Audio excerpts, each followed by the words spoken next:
உச்ச நீதிமன்றத்தில் வழக்கறிஞராக கர்ஜித்த மம்தா பானர்ஜி. இந்திய அரசியலிலும் நீதித்துறையிலும் இதுவரை நிகழாத ஒரு அபூர்வமான நிகழ்வு இன்று அரங்கேறியுள்ளது.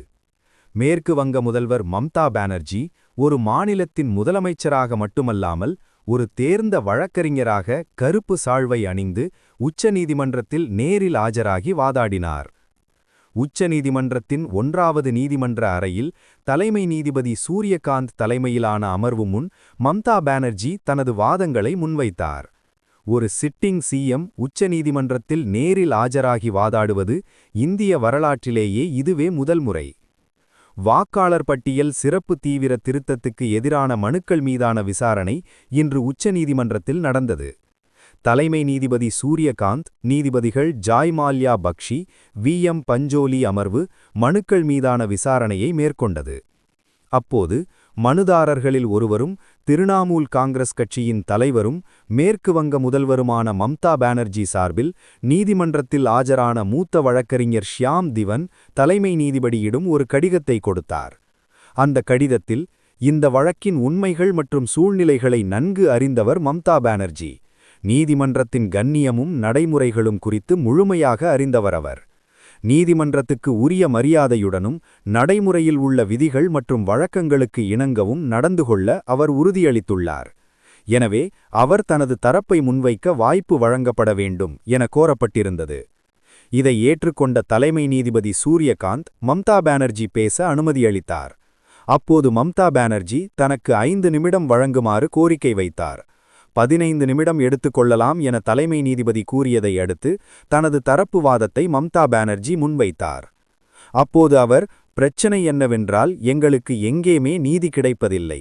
நான் வாக்காளர் துறைக்கு 6 முறை கடிதம் எழுதியுள்ளேன். ஆனாலும் எந்த பதிலும் கிடைக்கவில்லை.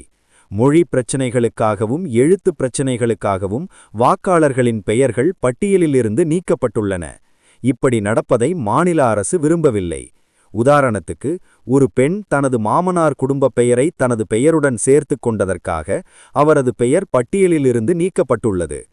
திருமணத்துக்கு பின் ஒரு பெண் தனது கணவர் வீட்டுக்கு இடம் மாறியதால் அவரது பெயரை முரண்பாடுகள் பட்டியலில் சேர்த்துள்ளது. நோபல் பரிசு பெற்ற அமர்த்யா சென், புகழ்பெற்ற வங்க கவிஞர் ஜாய் கோஸ்வாமி, திரிணாமுல் காங்கிரஸ் எம்பி தீபக் அதிகாரி உள்ளிட்ட முக்கிய பிரமுகர்கள் பலருக்கு தீவிர சிறப்பு திருத்தம் தொடர்பாக தேர்தல் ஆணையம் நோட்டீஸ் அனுப்பியுள்ளது. ஆதார் அடையாள அட்டையை ஏற்க மறுப்பதன் மூலம் நீதிமன்றத்தின் உத்தரவை தேர்தல் ஆணையம் மீறுகிறது.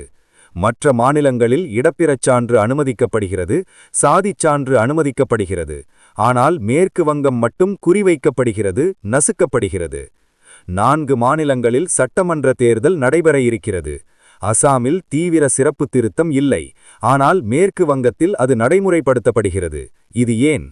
இன்னும் 3 மாதங்களில் தேர்தல் நடைபெற உள்ள நிலையில் இதை செய்ய என்ன அவசரம்? சிறப்பு தீவிர திருத்தத்தால் 100க்கும் மேற்பட்டோர் இறந்துள்ளனர். பலர் மருத்துவமனையில் அனுமதிக்கப்பட்டுள்ளனர். மேற்கு வங்கம் புல்டோசர் கொண்டு இடிக்கப்படுகிறது. தயவு செய்து மக்களின் உரிமைகளை நீங்கள் பாதுகாக்க வேண்டும் என மம்தா பானர்ஜி வேண்டுகோள் விடுத்தார்.